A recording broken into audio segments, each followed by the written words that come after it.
വ മലായികത്തിഹി മലക്കുകളെ കൊണ്ട് വിശ്വസിക്കലാണ്, വബി കുതുബിഹി അള്ളാഹുവിന്റെ കിതാബുകളെ കൊണ്ടും വിശ്വസിക്കലാണ്. വിശുദ്ധ ഖുർആൻ നബി സല്ലല്ലാഹു അലൈഹി വസല്ലം തങ്ങളിലേക്ക് അവതരിപ്പിക്കപ്പെട്ട ഖുർആൻ, അള്ളാഹുവിന്റെ കലാമാകുന്ന ഖുർആൻ. അതുപോലെ ഈസാ നബി അലൈഹിസ്സലാമിലേക്ക് അവതരിപ്പിക്കപ്പെട്ട ഇഞ്ചീല്, മൂസാ നബി അലൈഹിസ്സലാമിലേക്ക് അവതരിപ്പിക്കപ്പെട്ട തൗറാത്ത്, അതുപോലെ ദാവൂദ് നബി അലൈഹിസ്സലാമിലേക്ക് ഇറക്കപ്പെട്ട സബൂർ, ഇങ്ങനെ 4 കിതാബുകൾ, അതുപോലെ ധാരാളം ഏടുകൾ, ഇതൊക്കെ അള്ളാഹുവിന്റെ കിതാബുകളിൽ പെട്ടതാണ്. അതുകൊണ്ടൊക്കെ എന്ത് ചെയ്യണം? വിശ്വസിക്കണം. അതൊക്കെ അള്ളാഹുവിന്റെ കലാമാണ്. പ്രവാചകന്മാരിലേക്ക് വഹിയായി അത് നൽകപ്പെട്ടതാണ് എന്നുള്ള വിശ്വാസം വെച്ച് പുലർത്തണം.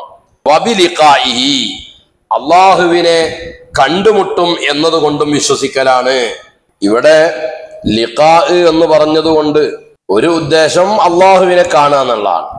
മറ്റൊരു അർത്ഥം ലിഖാ എന്ന് പറഞ്ഞാൽ ഖിയാമത്ത് നാളിൽ കണ്ടുമുട്ടുന്ന ഒരുപാട് രംഗങ്ങളുണ്ട്.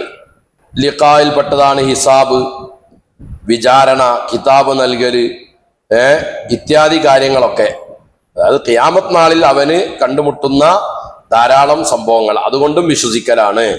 വറുസുലിഹി അള്ളാഹുവിന്റെ മുർസലീങ്ങളെ കൊണ്ടും വിശ്വസിക്കലാണ്.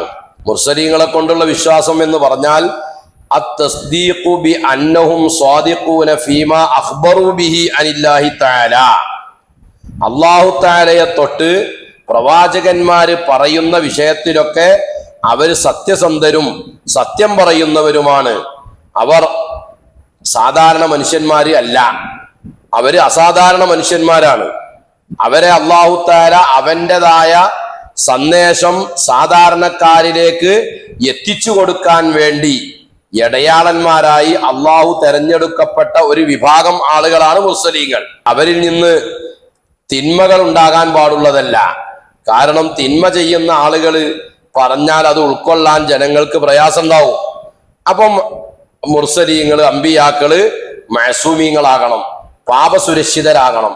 അവരിൽ നിന്ന് പാപങ്ങൾ ഉണ്ടാകാൻ പാടില്ല. പാപങ്ങൾ ഉണ്ടാകുകയാണെങ്കിൽ ആൾക്കാർ പറയും ഓൻ പറഞ്ഞ് ഞാൻ വിശ്വസിക്കൂല അല്ലേ എന്ന് പറയും. അതുകൊണ്ട് പ്രവാചകന്മാര് പാപം ചെയ്യാത്ത, തെറ്റ് ചെയ്യാത്ത, സത്യസന്ധരും വിശ്വസ്തരും മഅസൂമീങ്ങളും ആണ് എന്ന് അവരെ കൊണ്ട് വിശ്വസിക്കണം. വതുഅ്മിന ബിൽ ബഅസി പുനർജന്മം കൊണ്ട് വിശ്വസിക്കലുമാണ്. പുനർജന്മം കൊണ്ട് അവിടെ ലിഖാ എന്നതിന് ആഖിറത്തിൽ ഖിയാമത്ത് നാളിൽ ഉണ്ടാകുന്ന ചോദ്യം ചെയ്യലും കിതാബ് നൽകലും മീസാൻ എന്ന തുലാസും ഇത്യാദി കാര്യങ്ങളാണ് ഉദ്ദേശം എന്ന് വെക്കുമ്പോൾ ബഅസ് എന്ന് പറഞ്ഞാൽ ഏതാ ഉദ്ദേശം? ഖബറിൽ നിന്ന് ഉയർത്തെഴുന്നേൽക്കുക എന്നതാണ് ഉദ്ദേശം.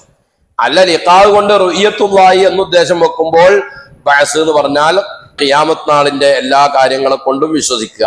ചില റിവായത്തിൽ വലിയ യൗമിൽ ആഖിരി എന്ന് പറഞ്ഞിട്ടുണ്ട്, ഖിയാമത്ത് നാൾ കൊണ്ട് വിശ്വസിക്കുക. അതന്നെയാണ് ഇവിടെ ബിൽ ബഅസി എന്ന് പറഞ്ഞുകൊണ്ട് ഉദ്ദേശിക്കുന്നത്. ഇത് നബി സല്ലല്ലാഹു അലൈഹി വസല്ലമ പറഞ്ഞു.